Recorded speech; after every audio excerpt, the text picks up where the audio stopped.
परसों की बरसें बीत गई, कन्हैया लौट के नहीं आए।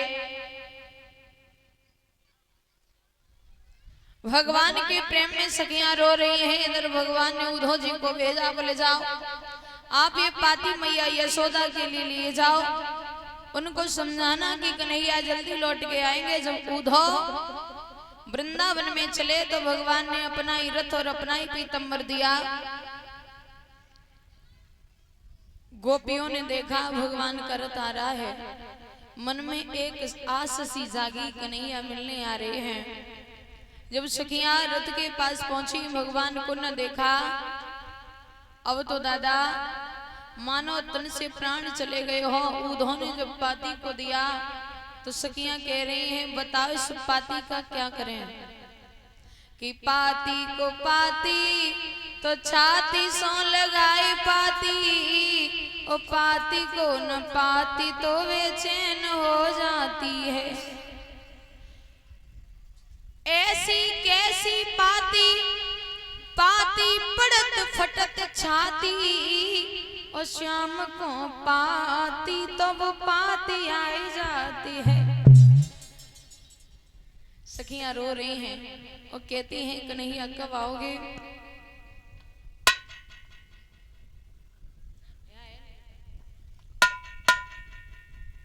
ऐसा ही नहीं, गोपियां कहती हैं उद्धव से इस पाती में क्या लिखा है कि जरा पढ़ के कहो उद्धव संदेशा क्या पठाया है, बहाना क्या बनाया है।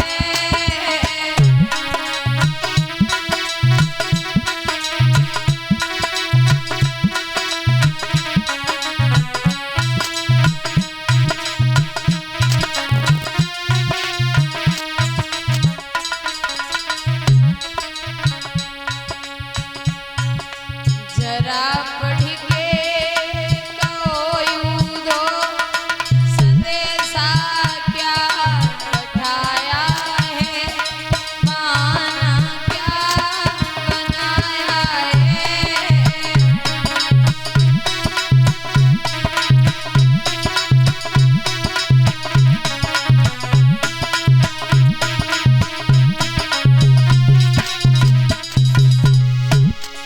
लगी थी आस जीने की, कन्हैया लौट आवेंगे।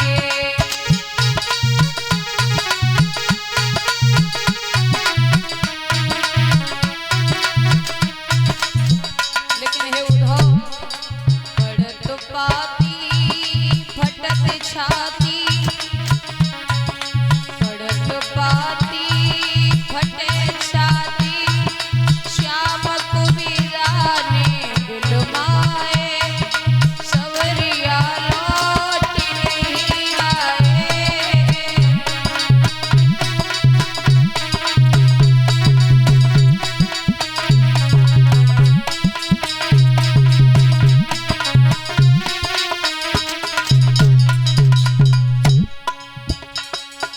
जरा पढ़ के कहो उद्धव संदेशा क्या पठाया है, बहाना क्या बनाया है।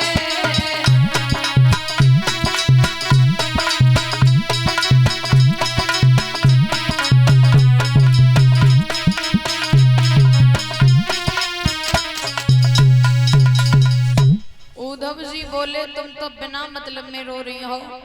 अरे जितनो प्रेम कन्हैया से कियो है, उतना प्रेम यदि सतगुरु से कर लो तो तुम्हारा जीवन बन जाए। इसी बीच में 100 रुपए आए हैं सोनू यादव इसी गांव से, 10-10 रुपए से इस स्टाफ को सम्मान किया है और 10-10 रुपए से संत भगवानों का सम्मान कर रहे हैं। एक बार जोरदार ताली बजा के सम्मान कीजिए।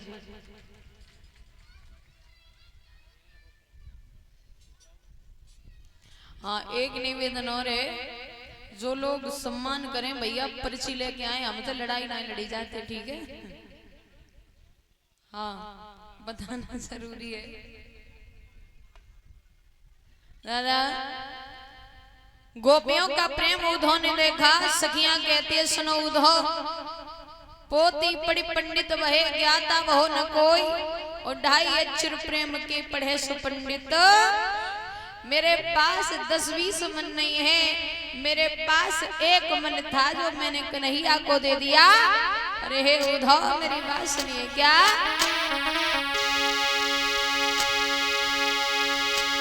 राधा रानी करे पुकारी, छोड़ चले गए अरे नंदलाल, दिल मेरा रोता है फरियाद में, दिल मेरा रोता है फरियाद में।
सखियों का प्रेम देखा।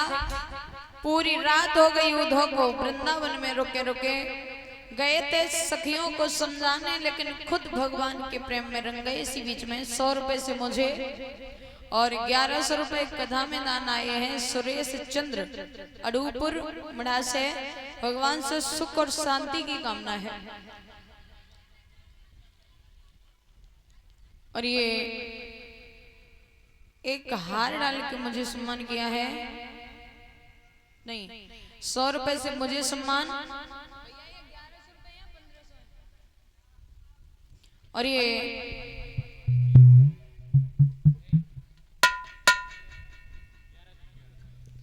1100 रुपए कथा में दान आए हैं। बीटू यादव ये नंगला भोपाल बरनाहल से।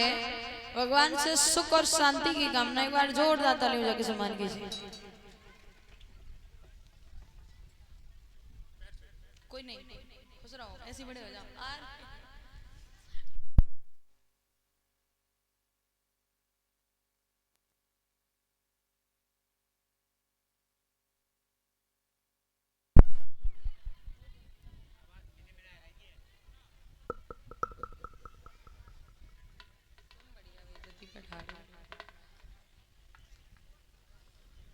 और ये एक हार मुझे 10 रुपए स्टाफ को। 500 रुपए कथा में दान। सूर्यांश सनौप नीतेश ओस्मा चौराहे से। भगवान से सुख और शांति की कामना है। बोल बाके बिहारी लाल की। दादा उद्धव जी वापस लौटे। श्री सुखदेव जी कह रहे हैं कहे राजा परीक्षित, भगवान कन्हैया ने मामा कंस का वध किया, द्वारिका का निर्माण किया।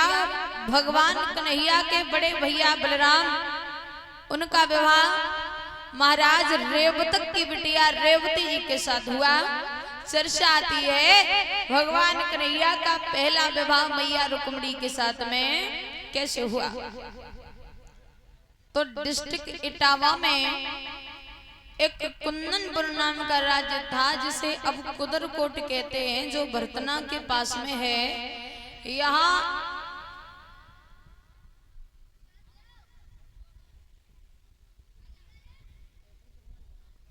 हाँ, जिन बहनाओं ने कलश भरे भाई सुबई खड़ी हो, क्या होता है कहें ज्यादा तंगड़ी संख्या से दो चार और एक्स्ट्रा हो जाती है। सुनो करियो, जिन बहनाओं ने घड़ा भरे यानी कलश भरे हैं, इधर लाइन लगा लो, ठीक है, खड़ी हो जाओ।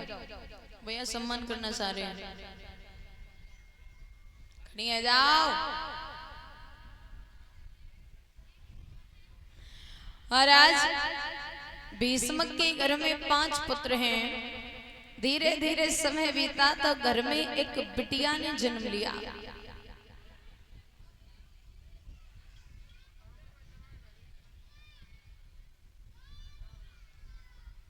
बड़े आनंद है महल में। जब बिटिया ने जन्म लिया तो नारद जी का आगमन हुआ। राजा ने उस बिटिया को नारद जी की गोद में लिटा दिया। पूछ रहे हैं कहो नारद, मेरी बिटिया का घर और बर कैसा होगा।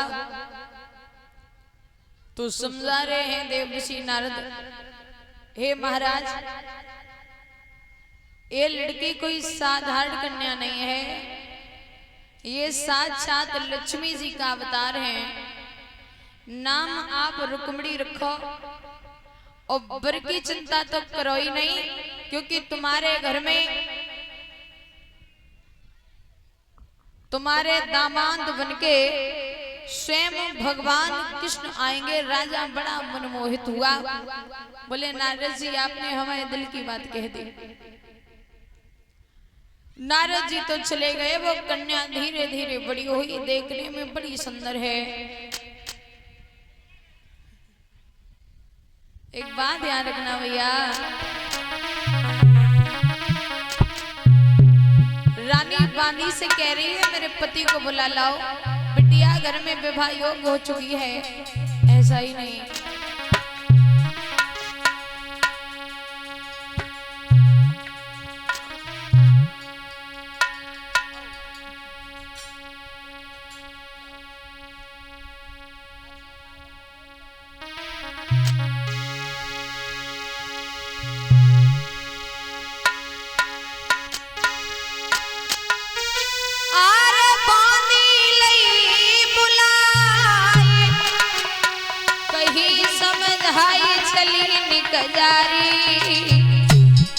और मेरे सैया को टेर के आंगन में ना लारी।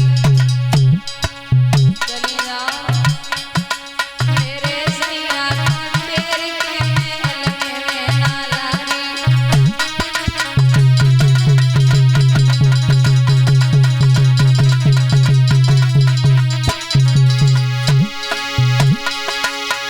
चली थी बांधी रंग महल से जाती मरो रहता जा गई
हाँ कलश वाली करना है, खड़ी रहे बैठे नहीं, अभी कोई और सम्मान करेगा आपका। भैया देर नहीं करी, तुरंत राजा ने सभा को बंद किया। आंगन में पहुंचे, रानी कह रही है नाथ घर में बिटिया विवाह योग्य है, पीले हाथ कर दीजिए। राजा कह रहे हैं बात ऐसी है, मैं कोशिश बहुत कर रहा हूँ, लेकिन बात यही है कि जहाँ घर मिलता है वहाँ वर नहीं मिलता, और जहाँ वर मिलता है वहाँ ढंग का घर नहीं मिलता। मेरी एक बिटिया है, अच्छी शादी करूंगा। बोले ठीक है, पर जल्दी कीजिए। दादा सभा में पहुंचे, मंत्री को बुलाया, बोले कोई योग्य वर हो तो बताओ।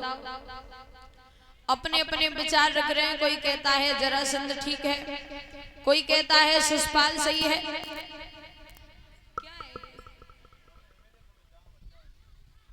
कोई कह रहा है दंतवक्र सही है, कोई कहता है दुर्योधन अच्छा है। सबसे छोटा पुत्र रुक्मी बोला है पिताजी यदि आप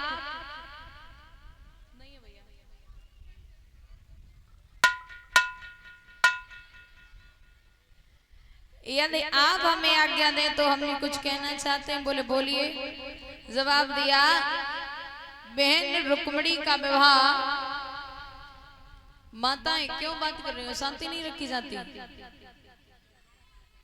शांति रखिए। बोले यदि हमारे मन की पूछो तो बहन रुक्मणी का विवाह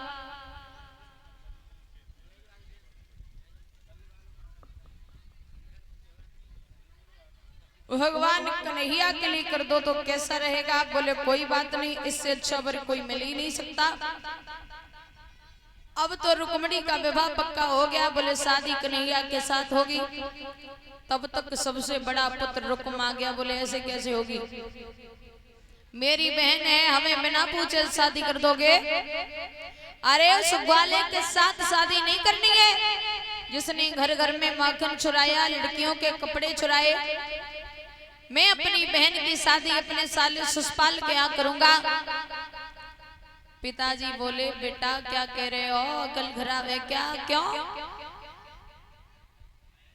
तुम अपने साले के साथ शादी करोगे?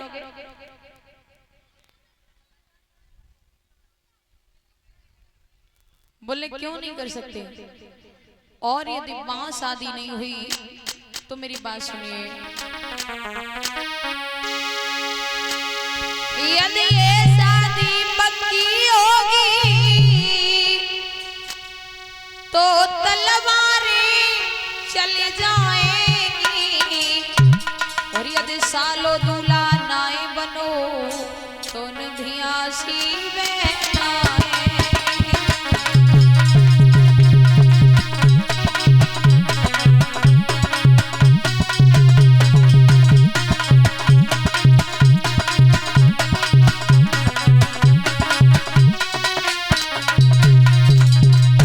यदि सालो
बोले शादी वहां होगी जहां मैं करूंगा।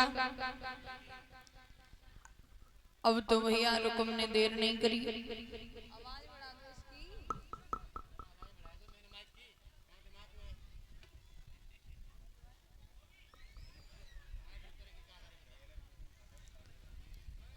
मंत्री को बुला करके सुषपाल ने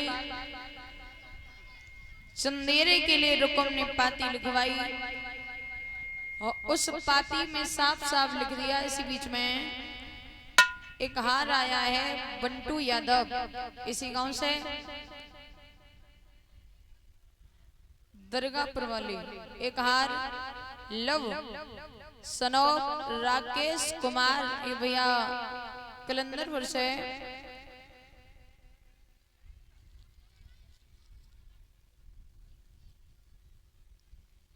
एक हार आया है और 500 रुपए कंधा में दान आए हैं।